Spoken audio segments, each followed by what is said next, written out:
வணக்கம். Welcome to Latha story time. இன்னைக்கு நான் படிக்க போகிறது ஒரு குறு நாவல். இது ஒரு 3-4 அத்தியாயமாக பிரித்து படிக்கலான்னு இருக்கேன். கதையினுடைய தலைப்பு ஆண் மனசு. எழுதியவர் மஞ்சுளா சாமிநாதன் அவர்கள். என்னோட கதைகளுக்கு சப்போர்ட் பண்ணவங்க, சப்ஸ்கிரைப் பண்ணவங்க எல்லாருக்கும் என்னோட நன்றி. கதைக்குள்ளே போகலாமா?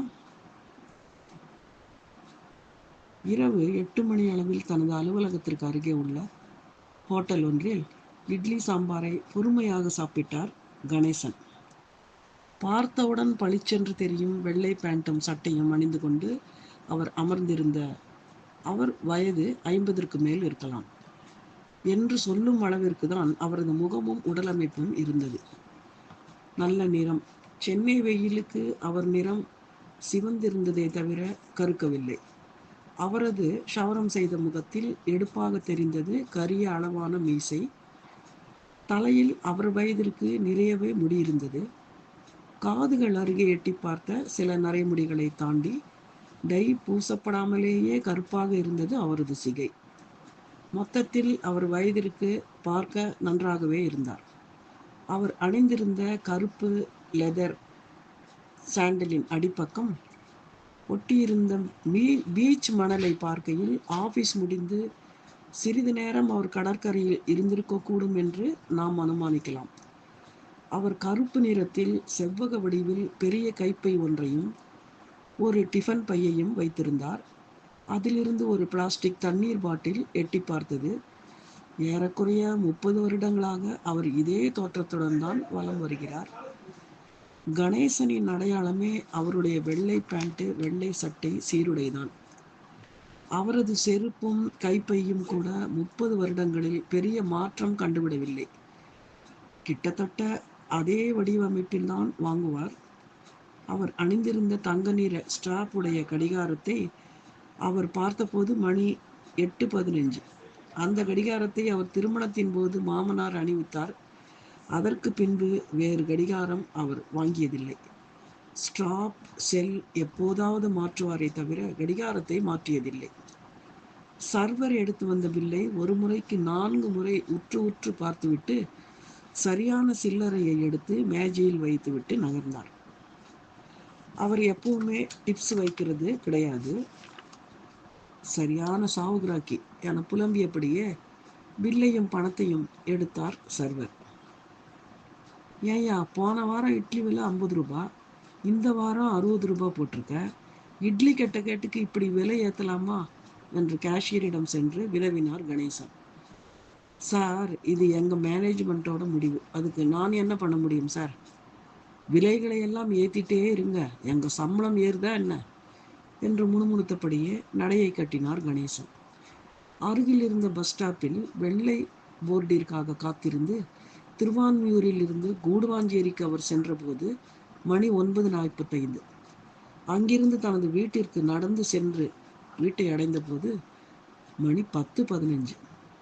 ஒரு அமைதியான குடியிருப்பு பகுதியில் 2 படுக்கையறை, வரவேற்பறை, சமையலறை, பூஜை அறை, வீட்டிற்கு முன் சிறிய போர்ட்டிகோ என்று ரசனையுடன் கட்டப்பட்டிருந்த சிறு தனி வீடு அவரது வீடு. அவர் மகன் வளர்ந்த பிறகு அவன் படிப்பிற்காக வீட்டின் மாடியில் மேலும் ஒரு அறையை கட்டி கொடுத்தார்.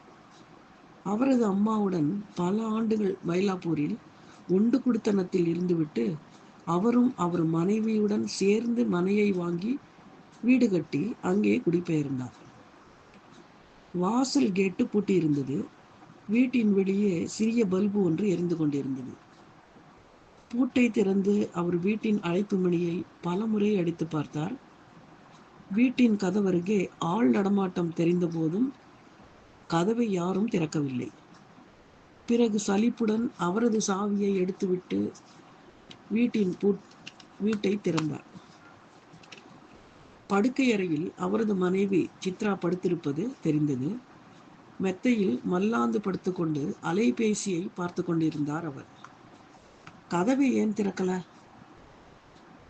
அதான் உங்ககிட்ட சாவி இருக்கே என்று சித்ரா கணேசனின் முகத்தை கூட பார்க்காமல் விடையளித்தாள். பரத் எங்கே? ஃப்ரெண்ட்ஸ் கூட சினிமாவுக்கு போயிருக்கான், நைட் ஷோ. உன்னை வீட்டில் தனியாக விட்டுட்டு அவன் ஏன் சினிமாவுக்கு போகிறான்?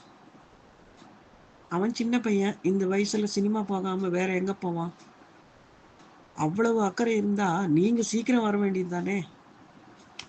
சித்ராவின் விட்டேத்தியான பதிலால் கணேசனுக்கு கோபம் தலைக்கேறியது. பொங்கி வந்த கோபத்தை அடக்கி கொண்டு, சின்ன பையனாம் சின்ன பையன், காலேஜ் முடிச்சு வேலைக்கு போக தெரியல, அவன் படிச்சதுக்கு ஏற்ற வேலை வேணும்னு கேம்பஸ்ல கிடைச்ச வேலைக்கு கூட போகல, எல்லாம் இவன் கொடுக்குற செல்லம். நானெல்லாம் 17 வயசுல இருந்து வேலைக்கு போயிட்டு இருக்கேன், ஒருத்தரும் எனக்கு உதவல என்று முணங்கியபடி அடுத்த அறைக்கு சென்று படுத்தார் கணேசன். மறுநாள், நேற்று ராத்திரி எங்கடா ஊர்மேய போயிருந்த என்று பற்களை கடித்து கொண்டு பரத்திடம் கோபமாக கேட்டார் கணேசன்.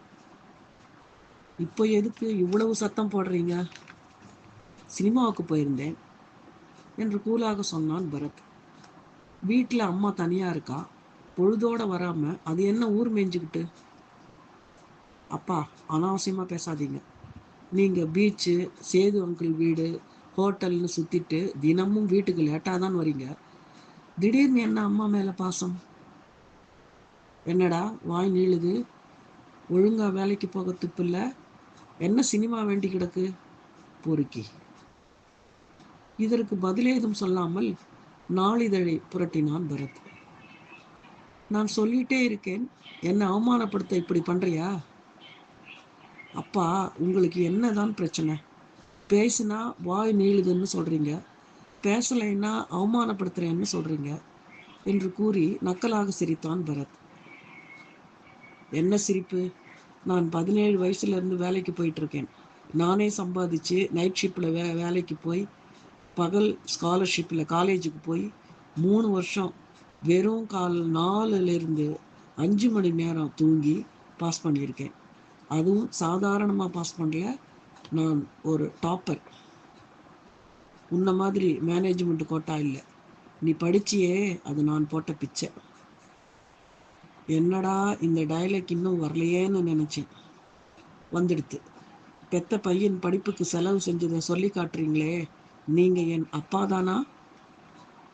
நீங்க இதுவரைக்கும் எனக்கு எவ்வளவு செலவு செஞ்சீங்கன்னு கணக்கு போட்டு சொல்லுங்க, அதை வட்டியோட நான் அடைச்சிடுறேன். என்னடா சொன்ன ராஸ்கல் என்று கையை ஓங்கினார் கணேசன். தோளுக்கு மேல் வளர்ந்ததால் கணேசன் கையை பிடித்தான் பரத். இதற்குள் குளியல் அறையில் இருந்து வந்த சித்ரா, இதோ பாருங்க, நானும் தான் அவன் படிப்புக்கு செலவு செஞ்சிருக்கேன். இன்னும் ஒரு முறை பிச்சைன்னு சொல்லாதீங்க, அப்புறம் நான் மனுஷியா இருக்க மாட்டேன் என்று சீறினாள். இருமுனை தாக்குதலை எதிர்பார்க்காத கணேசன் வேகமாக வீட்டிற்கு வெளியில் ஓடி சென்று சத்தம் போட துவங்கினார். எங்க அம்மா போனாலும் போனாங்க, இவங்க 2 பேரும் எனக்கு ஒரு சோறு கூட போடுறதில்லை. இன்னைக்கு என் பையனே என்னை கை நீட்டி அடிக்கிறான் என்று பார்ப்பவர்களிடமெல்லாம் புலம்பினார். தன்னை எதிர்த்து மகன் செயல்பட்டதில் சற்று பயந்திருந்தார் கணேசன். அவன் கையை பிடிக்கவும் தன்னை அடித்தே விட்டதாக பிரமை தட்ட பயந்து வீட்டை விட்டு ஓடினார் அவர். அப்பா, உள்ள வாங்க, எதுவா இருந்தாலும் உள்ள போய் பேசிக்கலாம் என்று மெல்லிய குரலில் கணேசனை அவர் தோளை பிடித்து உள்ளே கூட்டி செல்ல முயற்சி செய்தான் பரத். ஐயோ, ஆத்தாளும் மகனுமா என்ன சேர்ந்து கொல்ல பார்க்கறாங்களே என்று அலறியபடி பரத்தின் கையிலிருந்து திமிரிக்கொண்டு வீட்டை விட்டு ஓடினார் கணேசன். அத்தியாயம் 2. பால்கனியில் துணி எடுத்து கொண்டிருந்த அமுதா அவன் வீட்டை நோக்கி கணேசன் வருவதைக் கண்டு சற்று எரிச்சலுற்றாள். என்னங்க, கணேசன் வராரு, இன்னைக்கு என்ன பிரச்சனையோ என்று கம்மிய குரலில் சேதுவிடம் கூறினாள். சேது கணேசனின் பால்ய நண்பர். பாவம் அவன், அவன்கிட்ட மூஞ்சியை காட்டாத, பொறுமையா இரு என்றபடி வாசல் கதவை திறந்தார் சேது. வா கணேசா, என்ன இவ்வளவு தூரம் என்று வரவேற்ற சேதுவிற்கு உடனே விடையளிக்காமல் உள்ளே வந்தார் கணேசன். வாங்க அண்ணே, நான் போய் காப்பி எடுத்துட்டு வரேன் என்று டிவியை அணைத்துவிட்டு சமையலறை சென்றாள் அமுதா. சோபாவில் அமர்ந்த கணேசன் கண்களில் இருந்து அவரையும் அறியாமல் கண்ணீர் துளிர்த்தது. ஆனால் சேதுவிற்கு இது வியப்பாக இல்லை. தன் நண்பனை பார்த்தால் பரிதாபம்தான் வந்தது. காபியை குடித்தவுடன் கணேசனை அழைத்து கொண்டு மொட்டை மாடிக்கு சென்றார் சேது. அமுதா மூவருக்கும் இரவு டிபன் செய்ய சென்றார். கணேசன் அவர்கள் வீட்டிற்கு வருவது வழக்கம்தான். அவரின் வருத்தம் பெரும்பாலும் அவர் மனைவி சரியாக சமைக்கவில்லை என்பதை சுற்றியே இருப்பதால் கணேசன் எப்போது வந்தாலும் அவருக்கும் சேர்த்து சமைத்து விடுவாள். ஆனால் விளக்கு வைத்த பிறகு அவர் வீடு தேடி வந்து அழுவது அவளுக்கு இப்போதெல்லாம் எரிச்சல் ஏற்படுத்தியது. என்ன பொண்ணு அவ, புருஷனுக்கு சமைச்சு போட்டா குறைஞ்சு போயிடுவாளா? ஆனாலும் ஒரு பொம்பளைக்கு இவ்வளவு நெஞ்செழுத்தமாகாது என்று தனக்கு அதிகம் பழக்கம் இல்லாத சித்ராவின் மீது அவளுக்கு கோபம் வந்தது. மொட்டை மாடியில் சுவர் அருகே போட்டிருந்த ஒரு மர பெஞ்சில் அமர்ந்தனர் சேதுவும் கணேசனும். சேது அமைதியாக கணேசன் பேசுவதற்கு காத்து கொண்டிருந்தார். சேது, என் புள்ள இருக்கான் பாரு, அவன் சரியான கிராதகன். அப்பான்னு மட்டு மரியாதையே இல்லை. அம்மாவை வீட்டில் தனியாக விட்டுட்டு எதுக்குடா சினிமாவுக்கு போனேன்னு கேட்டதுக்கு இந்த தகராறு என்று நடந்த சண்டையை தன் கண்ணோட்டத்தில் விளக்கினார் கணேசன். ஒரு அப்பாவா நான் அவன் அடிக்க எனக்கு உரிமை இல்லையா? சொல்லு. அவனை அடிக்க கை வாங்கின உடனே கையை பிடிச்சு என்ன ஒரே தள்ளு. ஆடி போயிட்டேன். அதுக்குள்ள அவ ஆத்தாக்காரி என்ன அந்த விடுறா. அவளும் சேர்ந்துதான் அவன் படிக்க காசு கொடுத்தாளாம். இதெல்லாம் என்ன பேச்சு? கணவன் மனைவி சேர்ந்துதானே வீட்டு செலவுகளை பார்க்கணும். நான் நீ என்று பிரிச்சு பேசினா எப்படி? சீன்னு போயிடுத்துறா. என் அம்மாவை தனியா விட்டுட்டு போனேன்னு கேட்டேன். நீயே சொல்லு, என் மேல தப்பா என்று மறுபடியும் கண்ணீர் வடித்தார் கணேசன். நான் என்ன சொல்ல கணேசா, ஆனால் வயதுக்கு வந்த பிள்ளையை சினிமா பார்த்ததுக்கெல்லாம் கை நீட்டுறது சரியில்லைப்பா. அவங்களுக்கும் சக்தி அதிகம், கோபமும் அதிகம் வரும். இந்த வயசுல அவங்கள கட்டுப்படுத்துறது கஷ்டம். அப்படி செய்தா நம்ம மரியாதையை நாமே கெடுத்துக்கிற மாதிரி ஆயிடாதா? என்னடா சொல்ற? நம்ம பெத்தவங்க நம்மளா எவ்வளவு அடிச்சிருப்பாங்க. நாம பதிலுக்கு ஒரு முறையாவது கை நீட்டி இருப்போமா? நம்ம காலமே வேற கணேசா. இப்ப இருக்கிற பசங்களை எல்லாம் விட்டுத்தான் பிடிக்கணும். உனக்கு என்ன, உன் புள்ள படிச்சு வேலைக்கு போய் வெளிநாட்டுல சம்பாதிக்கிறான். என் புள்ள அவன் படிச்ச படிப்புக்கு ஏத்த வேலை வேணும்னு கிட்டத்தட்ட 1 வருஷமா வேலை இல்லாம வீட்டுல இருக்கான். உன்கிட்ட சொன்னா என்ன சேது, என்னை அடிக்க கை நீட்டிட்டான்பா என்று கூறி மறுபடியும் உடைந்து போய் அழுதார். எங்க அம்மா செத்ததுக்கு அப்புறம் ஒரு ஆசையா சோறு போட கூட எனக்கு ஆள் இல்லை. சமைக்கிறா, ஆனா அதுல அன்பு இல்லை. ஒரு நாள் காப்பி கேட்டதுக்கு நானும் இப்பத்தானே வந்தேன், எனக்கு ஒரு நாள் நீங்க போட்டு தரக்கூடாதான்னு கேட்குறா. நான் இப்போ எல்லாம் வீட்டில் எவ்வளவு வேலை செய்கிறேன் தெரியுமா? என் துணியை கூட நானே தான் துவச்சிக்கிறேன். ஞாயிற்றுக்கிழமை அவ சமைச்சா பாத்திரம் எல்லாம் தைக்கிறேன். இதை விட ஒரு ஆம்பளை என்ன பண்ண முடியும் சொல்லு? சேது அனைத்தையும் பொறுமையாக கேட்டார். அவருக்கு இந்த ராமாயணம் பழகி போன ஒன்று இருந்தும் கேட்டார். கணேசனுக்கு தேவை அறிவுரை அல்ல, அவர் புலம்பலை கேட்க 2 காதுகள் மட்டும்தான் என்று வெகு நாட்கள் முன்பே அறிந்திருந்தார் சேது. கணேசனின் அம்மா இருந்தவரை மிடுக்காக சுற்றி வந்த அவர் அம்மாவின் மறைவுக்கு பிறகு அடிக்கடி சிறு குழந்தை போல அழுத்து வாங்கி விடுகிறார் என்பதையும் உணர்ந்திருந்தார் சேது. கணேசா, நீ வீட்டில் போய் முகத்தை கழுவி கொஞ்சம் ரெஸ்ட் எடு. நான் ஒரு தம் போட்டுட்டு வரேன். நம்ம சேர்ந்தே சாப்பிடலாம். இங்கே ராத்திரி படுத்துக்க, உனக்கு மனசுக்கு இதமா இருக்கும் என்று நண்பனை கீழே அனுப்பினார் சேது. இத்தனை வருடங்களில் ஒரு முறை கூட மதுவையோ சிகரெட்டையோ தொடாத கணேசனை நினைத்து பலமாக தனது சிகரெட்டை இழுத்தார் சேது. சித்ரா, இன்னைக்கு காலையில என்ன பெரிய சண்டையா வீட்டில்? இங்கதான் வந்திருக்கான் கணேசன். நாளைக்கு போக சொல்லியிருக்கேன். இங்க விட்டா வேறு யாரோட வீட்டுக்காவது போய் புலம்ப ஆரம்பிச்சிருவான், அதான் என்று சித்ராவிடம் அலைபேசியில் கூறினார் சேது.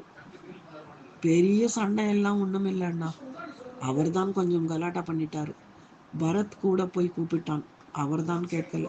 சரி, அதை விடுங்க என்று சிந்தனையில் ஆழ்ந்தவள் தனது எண்ணங்களை பகிராமல், உங்க வீட்டுல படுக்க விட்டதுக்கு ரொம்ப தேங்க்ஸ் அண்ணா என்று கூறி அழைப்பை துண்டித்தாள்.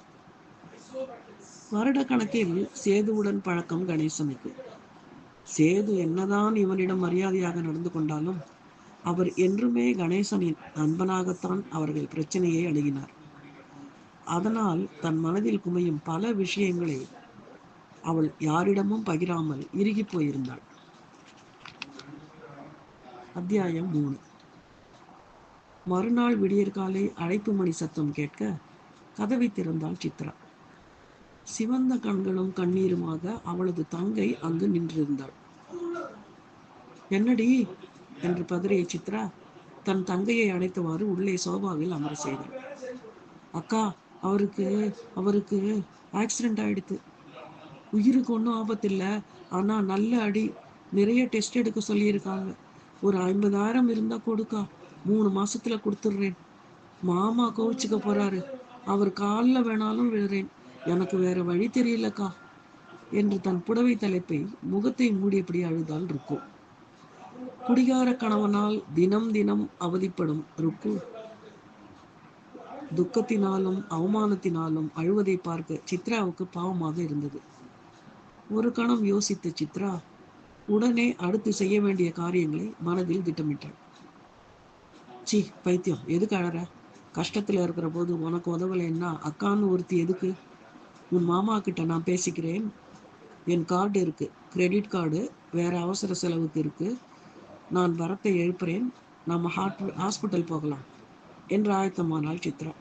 மருத்துவமனையில் பரத்தை அனுப்பி பணத்தை கட்ட சொல்லிவிட்டு டியூட்டி டாக்டரிடம் நிலைமையை கண்டறிந்தாள். கோபால் பிளட்ல ஆல்கஹால் இருக்கு, இன்னும் கொஞ்ச நேரம் பொறுத்து தான் ட்ரீட்மெண்ட் பண்ண முடியும். சுகர் வேற இருக்கு, ஒரு 2-3 நாள் இங்க வச்சுதான் ட்ரீட்மெண்ட் பண்ணணும் என்று அவர் கூறினார். சரி டாக்டர், உங்களைத்தான் நாங்கள் பரிபூர்ணமா நம்புறோம். நல்லபடியா ட்ரீட் பண்ணுங்க. அவர் குடிக்கிறதால சிகிச்சையில எவ்வளவு காம்ப்ளிகேஷன் ஆயிடுதுன்னு அவருக்கு சொல்லி புரிய வைங்க என்று சித்ரா கேட்டுக்கொண்டாள். ருக்கு, வா, நாம போய் டிஃபன் சாப்பிடலாம், பரத் ரூம்ல இருப்பான் என்று அவளை அழைத்து உணவருந்து சென்றாள் சித்ரா. மாமா எங்க என்று இட்லி சாப்பிட்டபடி கேட்டாள் ருக்மணி. ஃப்ரெண்டு வீட்டில் இருக்காரு. மறுபடியும் பிரச்சனையா? நானே சொல்லணும்னு நினைச்சேன். மாமா அவர் அம்மா போனதுக்கு அப்புறம் ரொம்ப உடஞ்சி போயிட்டாரு. அப்படி என்னதான் உங்களுக்குள்ள பிரச்சனை? அதை பேசி தீர்த்துக்க முடியாதா? போன வாரம் கூட ஃபோன் பண்ணி ஒரே அழுக. கஷ்டமா போயிடுத்துக்கா. ஆம்பளைங்க அழுதா மனசு பாவமா இருக்குக்கா. ஆம்பளை அழுதா அவர் செய்யறது கரெக்டுன்னு ஆயிடுமா? நான் கல்யாணமான புதுசுல எத்தனை முறை அழுதுருப்பேன். எனக்கு யாராவது ஒருத்தர் சப்போர்ட் பண்ணியிருப்பீங்களா? அவர்கிட்ட பாவம் சித்ரா தினமும் வேதனைப்படுறா அப்படின்னு ஒருத்தர் வக்காலத்து வாங்கியிருப்பீங்களா? ஐயோ அக்கா, உன்னை யாரும் குத்தம் சொல்லலை, ஆனா உங்க பிரச்சனைக்கு சீக்கிரம் தீர்வு கொண்டு வான்னு சொல்றேன். ஒன்று அவரை அனுசரித்து அவர் மேலே அன்பு காட்டி, குறிப்பாக தினமும் வாய்க்கு ருசியாக சமைச்சு போட்டு, இல்லை உங்களுக்குள்ள ஒத்து போகலைன்னா விவாகரத்து பண்ணிடு. தினமும் அவரை புலம்ப விடாதே. நான் அனுசரித்து போகலைன்னு உனக்கு தெரியுமா? சரி, உன் புருஷன் தினமும் குடிச்சு அவரையும் வருத்திட்டு உன்னையும் பசங்களையும் சித்திரவதை பண்றாரே, அவரையே நீ விவாகரத்து பண்ணல? அவர் குடிக்கிறாரே தவிர ரொம்ப நல்ல மனுஷன். நான் குடும்பத்துக்கு கட்டுப்பட்டு இருக்கேன். என்னால எடுத்தோம் கவுத்தோம்னு முடிவு பண்ண முடியாது. ஆனா உன் நிலைமை அப்படி இல்லை. உனக்கு தைரியம் ஜாஸ்தி என்று அதற்கு மேல் கூறுவது ஒன்றுமில்லை என்று மழுப்பினாள் ருக்மணி. ஓ, எனக்கு தைரியம் ஜாஸ்தி. தைரியம் இருந்தா விவாகரத்து பண்ணிடலாமா? நீ எத்தனை நாள் ராத்திரி உன் புருஷனை தேடி ரோடு அலைஞ்சிருப்ப. அப்போ உனக்கு தைரியம் இல்லையா? சரி, நான் எத்தனை முறை அந்த ஆளோட என்னால் இருக்க முடியலன்னு கல்யாணமான புதுசுல வீட்டில் சொல்லி எழுதிருப்பேன். அப்போ ஏன் என்னை விவாகரத்து பண்ண யாரும் சொல்லலை? ஏன்னா அப்போ பண்ணினா உங்களுக்கு எல்லாம் சிரமம், இப்போ பண்ணினா உங்க யாருக்கும் எந்த பாதிப்பும் இல்லை. சரிதானே? சில கேள்விகளுக்கு விடை நேரடியாக கொடுக்க முடியாது இருக்கும். சில கஷ்டங்களை நாம் வாழ்க்கையில் அனுபவிச்சுத்தான் ஆகணும். அழற ஆம்பளைங்க எல்லோரும் உத்தமர்கள் இல்லை என்று சித்ராவின் மனதில் கட்டுக்கடங்காமல் புயல் வீசியது. பழைய நினைவுகளை எல்லாம் அது கிளறிவிட்டு இருந்தது. அந்த கிளறல் சீராக சில நிமிடங்கள் ஆனது.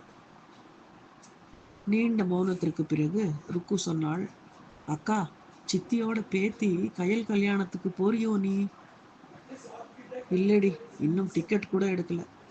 இவரோட போகலைன்னா சொந்தக்காரங்க 1000 கேள்வி கேட்பாங்க. இவரோட போக எனக்கு சுத்தமா விருப்பம் இல்லை. தனியா போகவும் பழக்கம் இல்லை. அதான் ஒரே யோசனையா இருக்கு. அட போக்கா, இங்க இருக்கிற மதுரைக்கு உன்னால தனியா போக முடியாதா? நான் எனக்கு டிக்கெட் எடுத்திருக்கேன். ஆனா என்னால இப்ப போக முடியாது. நீ வேணும்னா போயிட்டு வாயேன். எனக்கும் 2 நாள் எங்கேயாவது போயிட்டு வந்தா நல்லா இருக்கும்னு தான் தோணுது. அம்மா அப்பாவையும் பார்த்து எத்தனை வருஷம் ஆச்சு என்று யோசித்தபடி சரி என்றாள் சித்ரா. இத்தனை ஆண்டுகளில் அவள் ஒரு முறை கூட தனியாக ரயிலில் பயணித்ததில்லை. ஒரு குழந்தையைப் போல அவள் மனம் அந்த அனுபவத்தை நினைத்து குதூகலம் அடைந்தது. இதனுடைய அடுத்த அத்தியாயத்தை அடுத்த வீடியோவில் படிக்கிறேன். வணக்கம்.